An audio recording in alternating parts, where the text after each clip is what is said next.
ാണോ പോയത് എന്ന് ചരിത്രം പകച്ചു നിൽക്കുകയാണ്. 313 ആളുകൾ പോയപ്പോൾ അവർ വെറും കൈയോടായ പോയത്, യുദ്ധത്തിനൊന്നും പോയതല്ല. ഒരു യുദ്ധക്കൊതിയന്മാരായ ആളുകളുടെ ചരിത്രങ്ങൾ സ്വീകരിക്കാതെ അന്ന് വാളിനൊരു ക്ഷാമമുള്ള കാലമൊന്നുമല്ല. കുന്തം യഥേഷ്ടം അറബിയിലുണ്ടല്ലേ. സാധാരണ അറബി പോലും ഒരു തൻ്റെ അരയിലൊരു വാള് വെച്ചിട്ടാണ് നടക്കുക. പക്ഷേ ബദറിലേക്ക് അവർ പോയപ്പോൾ അവരുടെ കയ്യിൽ 6 വാള് അല്ലേ, എന്ന് മോയിൻകുട്ടി വൈദ്യരുടെ പാട്ട് പഠിക്കുമ്പോഴാണ്, പാട്ടാണ് ഒരു ചരിത്രത്തിനെ നമ്മളെ ഹൃദയങ്ങളിലേക്ക് എത്തിച്ചത്. പാട്ടാണ് ഒരു സംസ്കാരത്തെ നമ്മുടെ ഇടയിലേക്ക് എത്തിച്ചത്. പാട്ട് മാത്രമാണ് ശരിക്കും ഇവിടെ ദീനീ പ്രചരണം നടത്തിയത്. അപ്പൊ ആ വാളിനെ കുറിച്ച് അവിടെ വാള് വളരെ കുറവായിരുന്നു. പക്ഷെ സൂഫികൾ അതിന് മിസാൽ എന്താ പറയുന്നറിയോ? വാള് കുന്തം ബദറിലേറ്റം കുറവടോ, വാള് കുന്തം ബദറിലേറ്റം കുറവടോ, അത് നാവ് സംസാരത്തിനുള്ള മിസാലടോ, അത് നാവ് സംസാരത്തിനുള്ള മിസാലടോ. ബദർ നമ്മുടെ സ്വദറിലാദ്യം നടക്കും, ആ ബഹറു നീന്തി ടക്കരയ്ക്കു കടക്കണം. ദീനി പ്രബോധകര് നാവ് സംസാരം കുറച്ചിട്ട് അവരുടെ യഥാർത്ഥത്തിലുള്ള പെരുമാറ്റ ശീലങ്ങള്, സൽസ്വഭാവങ്ങള്, ജീവിതത്തിലുള്ള സദ്ഗുണങ്ങളെ പുറത്തുള്ളവർക്ക് കാണാനായാൽ അതാണ് ഏറ്റവും വലിയ ദഅവത്ത് എന്നാണ് പറയുന്നത്. നമ്മൾ പറയുന്നതിന് എതിര് പ്രവർത്തിക്കുക, അങ്ങനെയുള്ള ആളുകളുടെ ദഅവത്തിലേക്ക്, പ്രബോധന വീതിയിലേക്ക് അനുയായികൾ കടന്നു വരാൻ വളരെയധികം സമയമെടുക്കും. ഇവിടെ 12 ആൾ വന്നു എന്നാണ് ചരിത്രം. കഥയെന്നോ ചരിത്രമെന്നോ ഞങ്ങളതിനെക്കുറിച്ചൊന്നും പറഞ്ഞ് അതിന് വിവാദമാക്കുന്നില്ല. ഞങ്ങളൊക്കെ വിശ്വസിക്കുന്നത് ഇവിടെ സൂഫികൾ ദീൻ പ്രചരിപ്പിച്ചു എന്നാണ്. കാരണം നമ്മുടെ നാട്ടിലെ ഒരു ദീൻ പ്രചാരകരൊക്കെ ഉണ്ടെങ്കിൽ ഇപ്പോൾ അങ്ങനത്തെ വലിയ അറബി പേരുകളൊന്നും നമ്മുടെ പഴയ ആളുകൾക്കൊന്നുമില്ല. ഞാനൊരു വിവാദത്തിന് വേണ്ടി പറയുന്നുമില്ല കേട്ടോ. എൻ്റെ പേര് അഷ്റഫ് എന്നാണ്. അഷ്റഫ് എന്നുള്ള ഒരു ബദരീങ്ങളെ പേരൊന്നും ഞാൻ കേട്ടിട്ടില്ല. ഒരു സഹാബി ഉണ്ടോയെന്ന് അറിയില്ല. കഅബ് ബിൻ അഷ്റഫ് എന്നുള്ള ആളെ ഞാൻ കുറിച്ച് കേട്ടിട്ടെന്നല്ലാതെ അതൊക്കെ ഉറുദുക്കാരുടെ പേരാണ്. നൗഷാദ്, ഒരു പരീതില്ലാത്തൊരാള്, ഒരു വീട്, ഒരു പരീതും പരീക്കുട്ടിയും ഇല്ലാത്തൊരു വീട് നമ്മുടെ കേരളത്തിൻ്റെ തെക്കൻ ഭാഗത്ത് എവിടെയാണ് ഉള്ളത്? അതുകൊണ്ടാണ് അത് പരീതുമാരിൽ നിന്ന്, ബീരാന്മാരിൽ നിന്നൊക്കെ ഈ ആളുകൾ ഇസ്ലാമതം അല്ലെങ്കിൽ ഈ സത്യവഴി, ഇസ്ലാമതം എന്ന് പറഞ്ഞുകൂടാ, സൂഫി വഴി സ്വീകരിച്ചത് എന്ന് വിശ്വസിക്കാനാണ് സൂഫികൾക്ക് ഇഷ്ടം. ഇതൊന്നും എൻ്റെ വാക്കുകളല്ല, അവരുടെ ഇഷ്ടം. ഞാൻ അവരെ തൊട്ട് ഹിക്കായത്ത് ചെയ്തതാണ്. ഇത് ക്ലിപ്പാക്കിയിട്ട് നാളെ പറയൊന്നും വേണ്ട, കാരണം ഇപ്പം മുറിച്ച് ക്ലിപ്പാക്കുന്ന കാലമാണ്. ഞാൻ എൻ്റെ വാക്ക് പറഞ്ഞില്ല, അവരുടെ അങ്ങനെ വിശ്വസിക്കാനാണ് അവർക്കിഷ്ടം. സംഘശക്തിയിലമിത വിശ്വാസം വെടിഞ്ഞു കരയണം.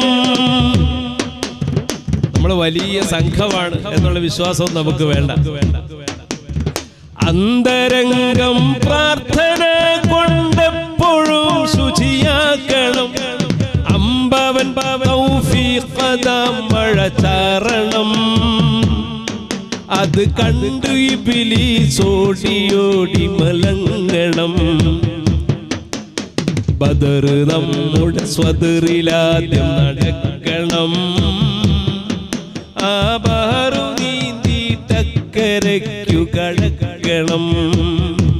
അങ്ങനെ ഒരുപാട് ബദറിലെ ഓരോ കാര്യങ്ങളും ഓരോ ചരിത്രങ്ങളും സൂഫികളുടെ വ്യാഖ്യാനം എന്താണ് എന്ന് വളരെ ചെറിയ രൂപത്തിൽ ആ കവിതയിൽ പറയുന്നുണ്ട്. മുഴുവൻ പാടാൻ സമയമില്ലാത്തത് കൊണ്ട് അത് നിങ്ങൾ യൂട്യൂബിൽ പോയിട്ട് അത് കേട്ടിട്ട് അതിൽ മനസ്സിലാക്കണമെന്നും അതിന് സൗകര്യമില്ലാത്തവർ അത് കേൾക്കാതിരിക്കണമെന്നും വിനയത്തോടെ അറിയിക്കുകയാണ്. ഇനി നമുക്ക് അതാണ് നല്ലത്, നമുക്ക് അടിച്ചേൽപ്പിച്ചുകൂടാ ഒന്നും.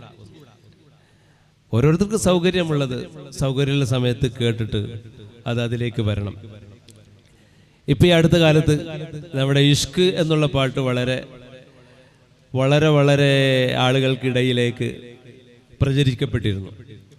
അപ്പം അതിലെ ഓരോ പദപ്രയോഗങ്ങൾ പലരെയും സന്തോഷിപ്പിക്കുകയും വേദനിപ്പിക്കുകയും ദേഷ്യം പിടിപ്പിക്കുകയും ചെയ്തു.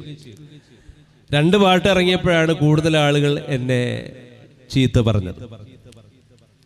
ഒന്ന്, ഞാൻ ഖുത്ബുൽ അഖ്താബാണ് ഇബ്ലീസ് എന്നുള്ളൊരു പദം പറഞ്ഞു.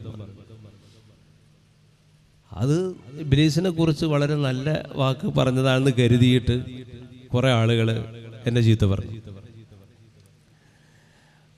നരകത്തെക്കുറിച്ച് പറഞ്ഞപ്പോഴും കുറച്ച് ആൾക്കാർ ചീത്ത പറഞ്ഞു. വളരെ വളരെ കുറച്ച് ആൾക്കാരാട്ടോ അതൊക്കെ. 99% നല്ലവരാണ് ഭൂമിയിലുള്ളത്. നന്മയാണ് ഈ ഭൂമിയിലെ മുഴുവൻ തുടിപ്പിന്റെയും കേന്ദ്രം.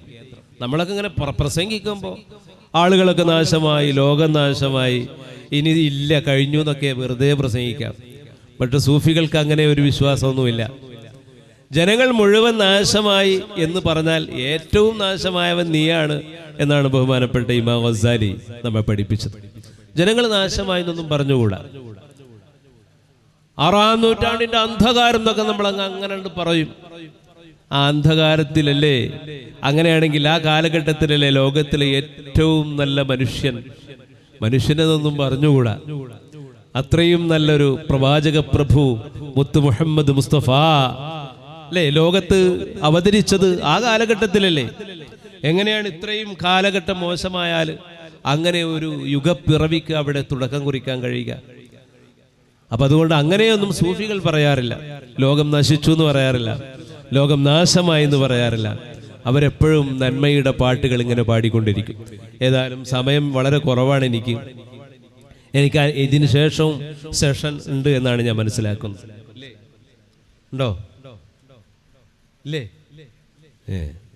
അപ്പൊ ഞാൻ കുടുങ്ങി. അപ്പൊ ഏതായാലും എനിക്ക് പാടാൻ പറ്റുന്ന ഞാൻ പാടിയ പാട്ടുകളെ ഞാൻ പാടുന്നു. അപ്പൊ ഇഷ്ക് 2 വരി പാടിക്കോട്ടെ.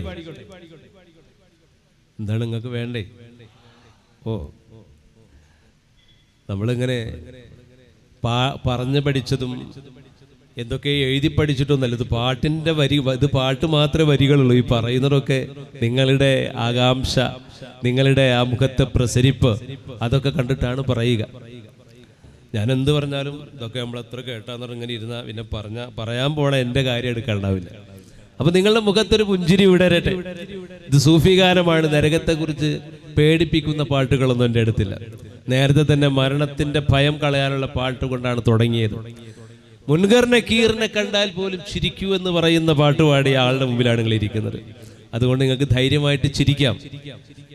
എന്റെ മുഖത്ത് നോക്കി ചിരിക്കാം. എൻ്റെ മുഖം അത്ര കാണാൻ അത്ര ഭംഗിയൊന്നും ഇല്ലെങ്കിലും നിങ്ങൾ വെറുതെ ഒന്നും ഇങ്ങനെ ചിരിക്കുന്ന പോലെ കാണിച്ചാൽ മതി, അതെനിക്കൊരു സന്തോഷമാവും. അപ്പൊ ഇഷ്ക് ചിരിക്കുന്നവരെ കുറിച്ചാണ് ഇതിൽ പറയുന്നത്. ചിരിക്കാൻ എന്താണ് പിഷ്ക് എന്നാണ് ഈ പാട്ടിൽ ചോദിക്കുന്നത്. എനിക്ക് ശ്രുതി ശുദ്ധമല്ലാത്തത് കൊണ്ട് പാടാൻ ഇപ്പോൾ ഒരു പരിപാടി കഴിഞ്ഞു വരുന്നത് കൊണ്ട് ശബ്ദത്തിന് ചെറിയൊരു പ്രശ്നമുണ്ട്. അപ്പം നിങ്ങൾ വിചാരിക്കും ഇത് പരിപാടി ഇല്ലെങ്കിൽ നന്നായിട്ട് പാടും. അങ്ങനെയൊന്നുമില്ല, എപ്പോഴും ഇങ്ങനെ തന്നെയാണ് ശബ്ദം. ഇഷ്ക് ഇഷ്ക് ഇഷ്ക് ഇവിടെ എല്ലാരും ചൊല്ലണ ഇഷ്ക് ഇഷ്ക് ഇഷ്ക് ഇഷ്ക് ഇവിടെ എല്ലാരും ചൊല്ലണ ഇഷ്ക് എല്ലാരും ചൊല്ലണ ഇഷ്ക് മനുഷ്യനെ കണ്ടാൽ ചിരിക്കാൻ വല്ലാത്ത പിഷ്ക് മനുഷ്യനെ കണ്ടാൽ ചിരിക്കാൻ വല്ലാത്ത പിഷ്ക് ഇവർക്ക് അല്ലാഹനെ കിട്ടൽ റിസ്ക് ഇഷ്ക് ഇഷ്ക് ഇഷ്ക് ഇഷ്ക് എന്ന് പറയുന്ന ഒരു സദസ്സിൽ ഞാൻ പോയി. ബോർഡിൽ എഴുതി വെച്ചിട്ടുണ്ട് മാനുഷ്യ മഹാസമ്മേളനം. ഇത് കണ്ടപ്പോൾ എനിക്കൊരു കൗതുകം. ഞാനതിലൊന്ന് കയറിക്കളയാമെന്ന് കരുതി. ഉണ്ടായ സംഭവമായിട്ട്. അതുകൊണ്ടാണ് പാട്ടുകൾ ഉണ്ടാവാൻ ഓരോ കാരണങ്ങൾ ഉണ്ടാവില്ലേ. അത് ഇവിടെ ഒന്നുമല്ല, അങ്ങ് എന്താ പറയുക ഏറ്റുമാനൊരു ഭാഗത്ത്. അപ്പം ഞാനൊരു ഗാനമേള ട്രൂപ്പിൻ്റെ കൂടെയാണ് പോയത്.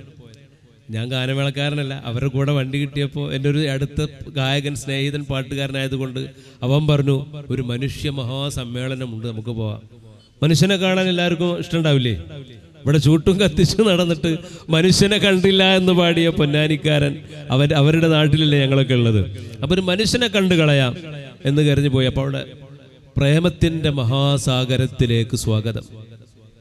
ഞാൻ ധൈര്യമായിട്ട് ഒരു തൊപ്പിയൊക്കെ ഉണ്ട്. ചെന്നപ്പോൾ തന്നെ കാവൽക്കാർ ഗേറ്റിൽ തടഞ്ഞു. എവിടേക്ക് പോകുന്നു? മൃതിൻ്റെ അകത്ത്. നിങ്ങളാര്? എവിടെ നിന്ന് വരുന്നു? പടച്ചോനെ, ഞാൻ ഏറ്റുമാനൂര് പോയ വണ്ടിക്കാശ് പോയല്ലോ. ഇവരുടെ മുഖത്ത് ചിരിയില്ല. കാരണം ഇവർ എഴുതി വെച്ചിരിക്കുന്നൊരു ഇഷ്കെന്നാണ്. അപ്പൊ അന്ന് അവിടെ ഇരുന്ന് എഴുതാൻ തോന്നിയതാണ്, ഇവർക്ക് മനുഷ്യനെ കണ്ടാൽ ചിരിക്കാൻ വല്ലാത്ത പിഷ്ക്, മനുഷ്യനെ കണ്ടാൽ ചിരിക്കാൻ വല്ലാത്ത പിഷ്ക്, ഇവർക്ക് അല്ലാഹനെ കിട്ടല് റിസ്ക്, ഇഷ്ക് ഇഷ്ക് ഇഷ്ക്. ആ 4 വരി അവിടെ വെച്ച് എഴുതിയിട്ടുള്ളൂ. പിന്നെ ആ ആശയം വിപുലീകരിക്കാൻ വേണ്ടി ഞാൻ എൻ്റെ ചുറ്റുവട്ടത്തൊക്കെ നോക്കി. അപ്പോ അനുപല്ലവി എഴുതി, ഇഷ്ടം പോലെ നടന്നു നടന്നിട്ടെങ്ങോട്ടാണീ പോക്ക്, എങ്ങോട്ടാണീ പോക്ക്, നഷ്ടക്കച്ചവടക്കാരെ കൊണ്ടീ വഴി മൊത്തം ബ്ലോക്ക്, നഷ്ടക്കച്ചവടക്കാരെ കൊണ്ടീ വഴി മൊത്തം ബ്ലോക്ക്.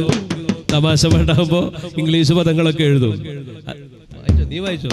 ഏതായാലും വെറുതെ ഇരിക്കാൻ മെല്ലെ വായിച്ചാൽ മതി. തമാശപ്പാട്ടാകുമ്പോൾ നമ്മൾ ഇംഗ്ലീഷ് പദങ്ങൾ മാപ്പിളപ്പാട്ടിൽ ചേർക്കൽ തടസ്സമില്ല എന്നാണ് ബഹുമാനപ്പെട്ട ഫൈസൽ മാഷൊക്കെ പറയാറ്. അപ്പോൾ അതുകൊണ്ട് ഞാൻ പ്രാസ ഒപ്പിക്കാൻ വേണ്ടിയിട്ട് തമാശപ്പാട്ടിൽ കുറച്ച് ഇംഗ്ലീഷൊക്കെ നമുക്ക് ചേർക്കണോണ്ട് പ്രശ്നമില്ല. നിങ്ങൾക്ക് പ്രശ്നമുണ്ടോ? നിങ്ങൾക്ക് വല്ല പ്രശ്നമുണ്ടോ? ഉണ്ടോ? ഇല്ല. ഉള്ളറിയാതെ തൊള്ള തുറന്ന